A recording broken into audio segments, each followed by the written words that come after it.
Bukan Soeharto, inilah jenderal yang sebenarnya tumbangkan Soekarno. Adalah salah kaprah jika menganggap bahwa Soeharto lah yang menggulingkan Soekarno. Jika melihat fakta sejarah, Jenderal Besar Abdul Haris Nasution adalah orang yang berperan dalam menjatuhkan Soekarno dari jabatannya Presiden seumur hidup. Saat tragedi G30 SPKI, Abdul Haris Nasution, sapaan akrab beliau, menjabat sebagai Menteri Pertahanan dan Keamanan serta menjabat Kepala Staf Angkatan Bersenjata.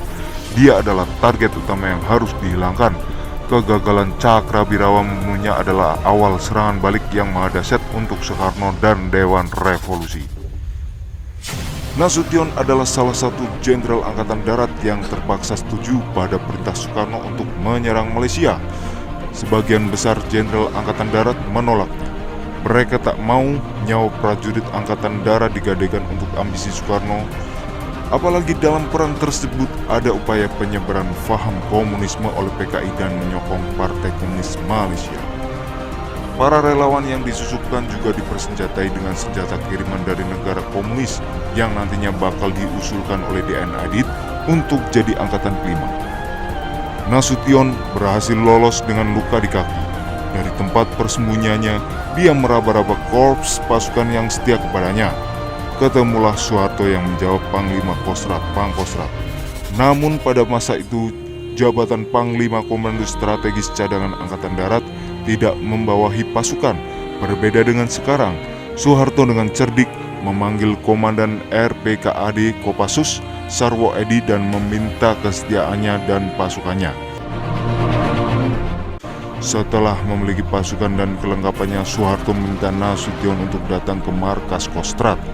Disinilah Nasution kali pertama mendapat perawatan atas luka-lukanya dan melancarkan serangan balik. Sebagai Menteri Pertahanan dan Keamanan, Nasution memberi perintah pada Soeharto untuk menjaga kesiagaan pasukan Angkatan Darat sembari menyusun serangan balasan.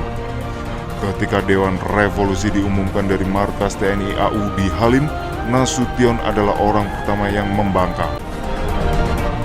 Dari Halim atas nama Dewan Revolusi, Soekarno langsung menunjuk Maijen Pranoto Reksosamudra sebagai Panglima Angkatan Darat. Mengetahui ini, Nasution segera mengamankan Pranoto di markas Kostrad. Dia dibriefing agar tidak menerima jabatan ini. Menyadari bahwa kekuatan Angkatan Darat saat itu hanya prajurit RPKAD, jumlah Kostrad sendiri saat itu tak memiliki personel prajurit. Nasution meminta bantuan Panglima Angkatan Laut RE Marta Dinata. Gabungan prajurit RPKAD dan KKO sukses memukul balik gerakan G30S dan memaksa Presiden Soekarno pulang ke Istana Negara membubarkan Dewan Revolusi. Hati rakyat Indonesia saat melebihi Soeharto, di saat bersamaan dia berduka atas kematian putranya.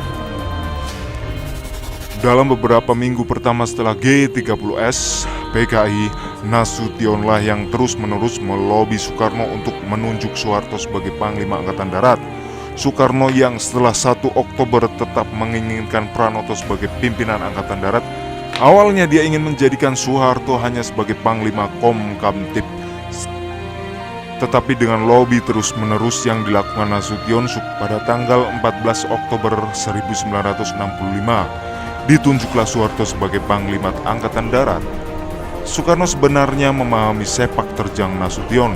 Untuk mengebiri langkahnya, dia menawarkan posisi wakil presiden. Nasution pintar.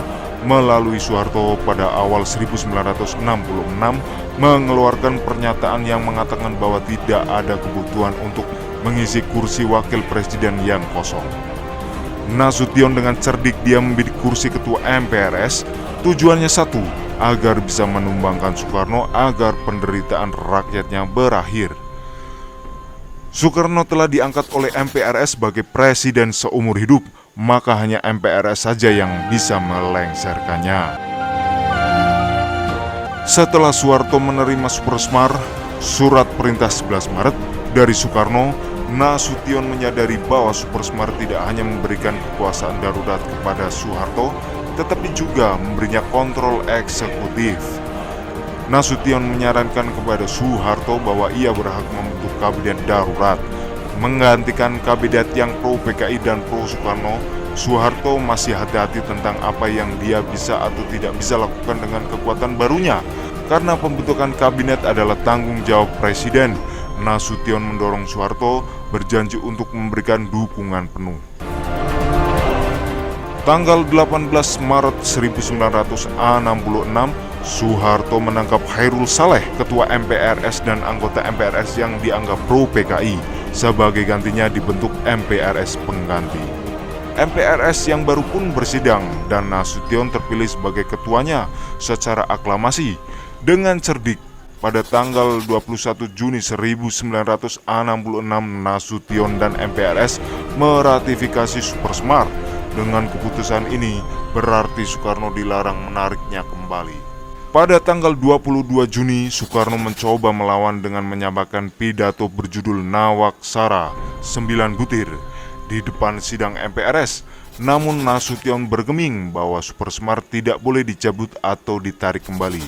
Selama 2 minggu ke depan, Nasution sibuk memimpin sidang umum MPRS di bawah kepemimpinannya.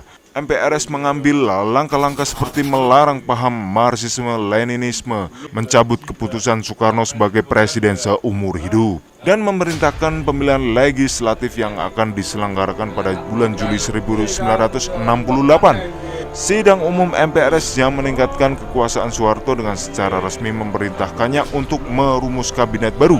Sebuah keputusan juga disahkan yang menyatakan bahwa jika presiden tidak mampu melaksanakan tugasnya, ia kini akan digantikan oleh pemegang Supersmart, bukan wakil presiden. Inilah kenapa Nasution dulu ogah diangkat jadi wapres. Dengan jadi ketua MPRS, dia bisa menumbangkan Soekarno. Tahun 1966 pun berlalu.